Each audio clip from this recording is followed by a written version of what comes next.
এক বোন প্রশ্ন করেছেন, হুজুর শীতের রাতে ফরজ গোসলের ভয়ে আমি আমার স্বামীকে আমার সাথে থাকতে দেই না, এখন করণীয় কি? আমার কি গুনাহ হবে? জটিল প্রশ্ন। এমন প্রশ্ন কি আপনাদের স্ত্রীরাও করে নাকি?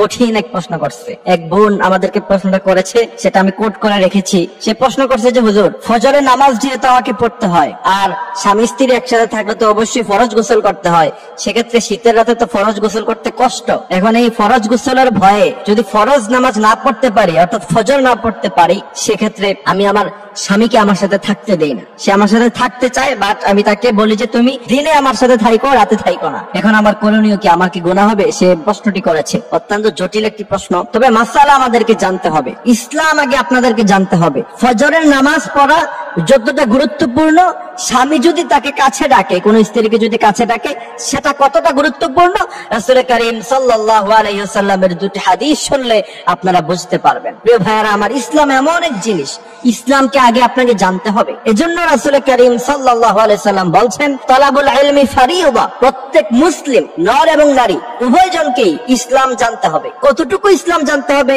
সেটা কিন্তু ব্যাখ্যা মুহাদ্দিসিন কিরামরা বলছেন, যতটুকু দ্বীনে ইলম শিক্ষা করলে পরে দুনিয়াতে ইসলামটাকে সুন্দরভাবে মানতে পারবেন, অতটুকু দ্বীনে ইলম আপনাকে শিক্ষা গ্রহণ করতে হবে। এখন আসেন মূল টপিকে। কোন স্ত্রী যদি তার স্বামীকে রাতের বেলায় ফরজ গোসলের ভয়ে এবং ফজরের নামাজ মিস হয়ে যাবে এজন্য তাকে রাতে যদি একসাথে থাকতে না দেয়, এটা কতটুকু যৌক্তিক সেটা রাসূলের হাদিসের দিকে তাকালে আমরা বুঝতে পারবো। রাসূল করিম সাল্লাল্লাহু আলাইহি ওয়াসাল্লাম বলছেন, পৃথিবীর সমস্ত মেয়ে লোকেরা শোনো, তোমাদের স্বামীদের মর্যাদা এত বেশি আমি দিয়েছি, পৃথিবীতে যদি আল্লাহ সুবহানাহু ওয়া তাআলার পরে অন্য কাউকে সিজদা করা জায়েজ হতো, পৃথিবীর সমস্ত মেয়ে লোককে বলতাম তোমরা তোমাদের স্বামীদের পায়ে সিজদায় লুটিয়ে পড়ো। এই জন্য রাসূল করিম সাল্লাল্লাহু আলাইহি ওয়াসাল্লাম অন্য হাদিসের বর্ণনায় বলছেন, তোমাদের কোন স্বামী যদি তোমাদেরকে মিলন করতে অথবা সে তার জরুরতে তোমাদেরকে যদি ডাকে, এমন সময় তোমরা যদি খাবার রান্না করা অবস্থায় থাকো, অর্থাৎ একটা মেয়ে লোকের সবচেয়ে সেনসিটিভ জায়গা কোথায়? যখন সে রান্না করে, যখন সে